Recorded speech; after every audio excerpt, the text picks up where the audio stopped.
No role plays, no conference calls, no BS. Chris and Lorenzo share 4 decades of combined experience to help you become a more effective leader. This is Hacking Your Leadership.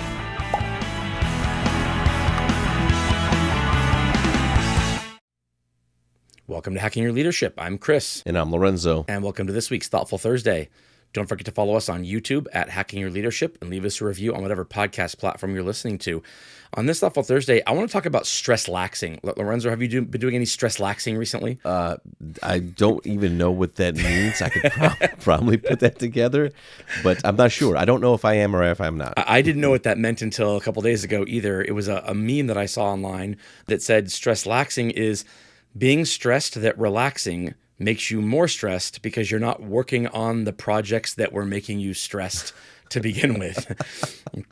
And the reason I want to bring that up is because it goes kind of in line here with a new Pew Research Center study that talks about how even though a lot of workers prioritize an employer who offers generous paid time off, less than half of employees across the Western workforce actually take their paid time off because of feelings of being stressed about what's piling up behind them when they return, or wondering whether or not they're hurting their career advancement by maxing out whatever their paid time off abilities are, not being present, whether that's work from home or work in the office, doesn't matter. It kind of spans kind of all work environments here. And I thought they go hand in hand. This is truly what this is. This is employees saying that, if the goal of PTO, assuming this isn't for a doctor's appointment or something like that, but just the goal of PTO is to relax, to re-energize and recuperate. And even if it's a staycation and, doing spring cleaning around the house, just the things on that to-do list, all of those things, if you don't do them, they stress you out because they're building up. But if you take time off in order to recuperate, then does that only make you more stressed out because you're looking about what's piling up behind you while you're not at work? And so that's why I was going to ask you, are you doing any stress-laxing recently? Recently, not so much, but there have definitely been times in my career where I was full on stress-laxing. Yes. 1,000%. It's hard to enjoy your paid time off from a vacation standpoint if you just feel like you're stress-laxing or like things are piling up behind you. And because of the way most vacations work, where they are not just kind of decided on I guess next week I'll take a vacation. For most people, a vacation is planned multiple weeks or even multiple months in advance. And because of that, you can do your best to think, okay, based on business rhythm, I think that this is when this project is going to culminate and come to a close, and I'm done with this and done with that, and this is like the good time to kind of slide that vacation in there. And then you slide it in there and you line everything up and you book your plane tickets or your Airbnb or whatever it is, and then the work timeline just doesn't line up the way that you thought it was going to 6 months in advance. And so you inevitably end up going on vacation at a time when you are stressed about what you're leaving behind at work because things didn't, kind of close out the way that you thought they were going to. And I think this impacts a lot of people to the point where they stop taking that paid time off, and then it adds up, and then the stress of work adds up. And it's insidious because you don't see it happening when it's happening, but you can kind of look at yourself in the mirror once in a while and think, this is wearing on me. You can see bags under eyes, or less, lack of sleep or lack of exercise. All those things kind of add up. Yeah, I think in specifically in working in retail for my whole career, I think that you have those moments of the year where you're going to be busier, and holidays and things like that are going on. But I also think, to your point, sometimes that there's in the midst of an industry where you kind of have maybe less demand. That's typically when you increase the things that need to get done from a process standpoint, or from a repair standpoint. So you have these things that happen where it's kind of there's never a good time to take a vacation, because even when you say, okay, we're out of this thing and now we're into the next thing, if that means that there's now more access to people or time or training or meetings or whatever that might be, it kind of ebb and flows that way. And I think that's most industries, most places people work, is that you're aware of maybe these moments that are going to be big and busy, and you have a lot going on, you have a lot of deadlines, and then in the moments when you don't have the deadlines, companies, organizations, leaders feel like, well, now I have this time, let me spend it doing this, because I have not had a chance to do that type of thing. So I think it really is important to not only do your best to take the time away,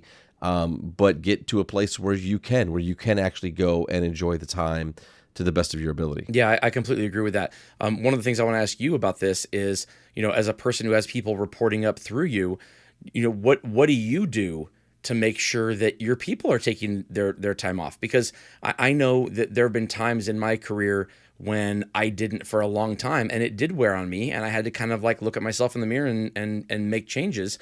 But if it's hard to do it for yourself, think about the number of leaders who aren't good at doing the self-care aspect of paid time off. That they're probably even worse at making sure that their people are. So I want to ask you, what do you do to make sure that your people are kind of finding this right balance and that they're not getting to a place where they're burning out and because they just never take time off? So I want to ask you that, but first I want to give up to word from one of our sponsors. All right, Lorenzo. So you just kind of like let people do what they want and they take time off when they want to, and you just assume everything is going to plan, or is there some actual work that has to go into this? I think for being a leader of leaders, and based upon team size, it's relatively easy to kind of see people taking their time away, and you're approving the time away. You kind of see it. Obviously, people live different lifestyles. Some people take more time away than others in a more consistent basis. I think the biggest thing is, and I do this from time to time. I just go and check, like, what does benefit time look like for my leaders and for my people. And if there's somebody who's either at the max or close to the max, that's definitely a conversation I want to have.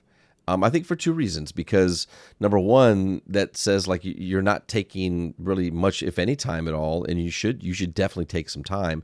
And number two, like most organizations, you accrue that time and you earn it through working. And sometimes, and most companies have kind of a max, and whether they stop accruing or like whatever their policy or procedure might be, I want my people to make sure they're earning the benefits that they earn through the work that they do. So I think that as a leader, my default is always to yes, of course, like take a vacation. Let's make it happen. If I see that there's multiple requests at a certain time period, or that there are definitely like, high times of the year when really kind of like it's going to be a lot of work, heavy demand, all hands on deck, I may have a conversation and just say, hey, like let's talk about this. And, if this is one of those like somebody is asking for some time because family's in town during a holiday and they never really ask for that time, I'm definitely going to be much more apt to say, like, let's go ahead and figure out how we can make this work for you.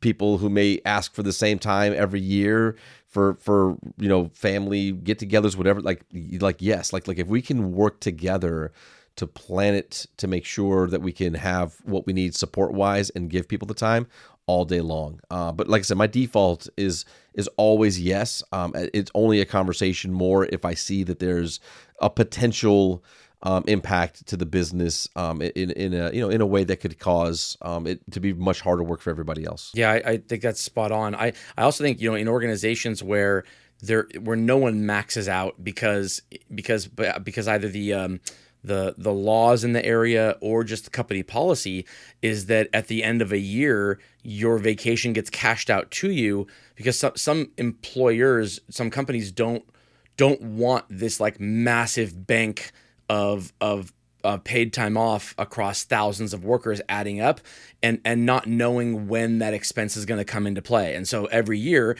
you get a certain number of weeks of paid time off, and then if you don't use them, they get cashed out to you. And so everybody kind of starts over, empty at the beginning of the year.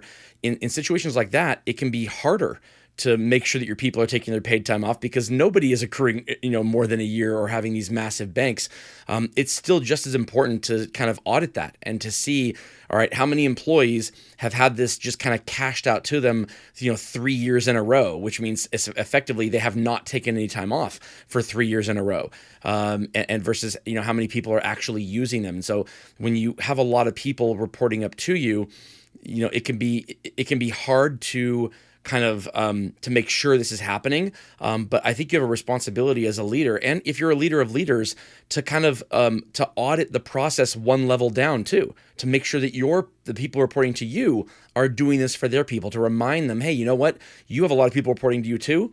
Do a little bit of audit on this and make sure, give me a list of people who haven't taken any paid time off for, 18 months or more. Let's have a conversation with them. It isn't necessarily a problem, but it very well could be. And if you start to notice that in productivity at work and attitude at work, and just it's real easy to look at somebody who hasn't had any paid time off in a while or used any paid time off in a while and start to see signs of not having that or not using that. So if you can have those conversations with your people and make sure they understand that in most organizations and in most jobs, you're not doing life-saving work.